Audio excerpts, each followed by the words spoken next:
Assalamualaikum, welcome to channel Faiz Cerita.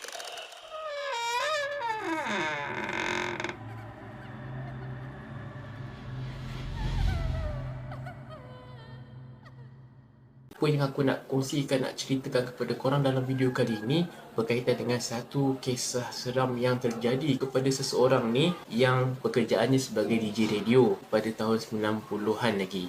Jadi di era 90-an lah kejadian ini berlaku kepada seorang individu ni yang pekerjaannya adalah merupakan seorang DJ radio. Perkongsian dia sebagai seorang DJ radio ni, dia tak pernah sangka yang dia akan mendapat gangguan macam ni, di mana dia mendapat satu panggilan dari seorang lelaki yang panggilan tu memang menakutkan dan misteri. DJ radio ni dia mempunyai segmen. Korang tahulah, bila DJ radio ni masing-masing ada segmen masing-masing, ada dia punya rancangan masing-masing. DJ radio ni dia punya segmen adalah di lewat malam. Segmen DJ radio ni dia memberi peluang pada pendengar-pendengar radio boleh menelefon untuk berkongsikan ataupun menceritakan pengalaman-pengalaman kisah-kisah seram yang pernah dilalui. Pada satu malam ni, dia dapat panggilan dari seorang lelaki, yang di mana seorang lelaki ni call dia untuk berkongsilah, menceritakan pengalaman-pengalaman kisah-kisah seram yang pernah lelaki ni lalui. Ceritanya bermula apabila dia mendapat call tersebut, dan lelaki itu terus berceritalah perkongsian dia tentang kisah seram yang dilalui. Dan kisah ni berlaku apabila dia sedang memandu di sebuah lebuh raya pada lewat malam bersama kedua ibu bapa, isteri dan anak. Dan lelaki ni memberitahu waktu dia tengah memandu tu, semua penumpang dalam kereta tidur.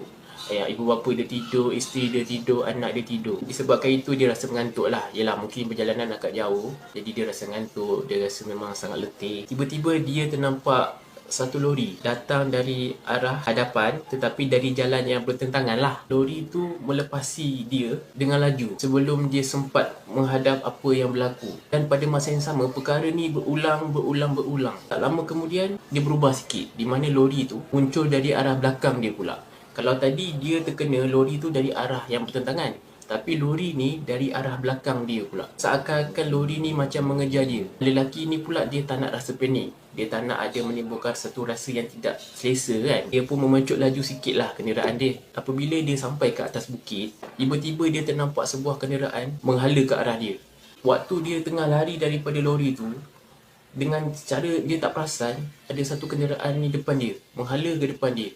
Dia cepat-cepat mengelak lah. Disebabkan dia dalam keadaan macam tu, kenderaan yang dipandu hilang kawalan dan terbabas sehingga menyebabkan kenderaan dia jatuh ke dalam jurang yang sangat dalam. Dia bagi tahulah dekat DJ radio tersebut bahawa kemalangan yang dihadapi itu telah membunuh semua penumpang yang ada dalam kenderaan tu, iaitu ibu bapa dia, isteri dan anak. Yang paling mengejutkan apabila lelaki ni juga bagi tahu dekat DJ radio ni, dia juga terbunuh dalam kemalangan tersebut. DJ radio ni dia ingat orang yang buat panggilan ni hanya nak prank, nak bergurau, nak mengenakan lah. Apa yang boleh dilakukan oleh DJ radio ni, dia hanya mampu tergelak je lah.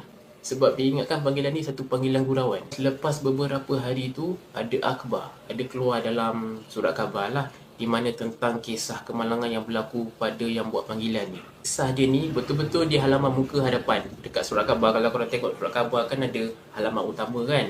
Jadi kisah yang buat panggilan ni, kisah kemalangan dia ni dekat halaman depan sekali dekat dalam surat khabar tu. Tajuknya di halaman utama tu menceritakan tentang kemalangan ni, sebuah kereta terbabas dan membunuh satu pasangan warga emas dan seorang bayi. Bila DJ tu baca surat khabar tu, dia jadi macam terkejut.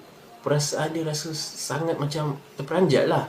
Sebab apa yang diberitahu oleh pemanggil tersebut yang call dia pada segmen malam tu benar-benar berlaku dan keluar dalam surat khabar. DJ radio ni kelang kabut lah. Dia kelang kabut, dia pergi cari balik rakaman panggilan tu dan dia dengar balik apa yang dibualkan dengan lelaki tu. Lelaki tu menceritakan kisahnya dari mula sampai habis.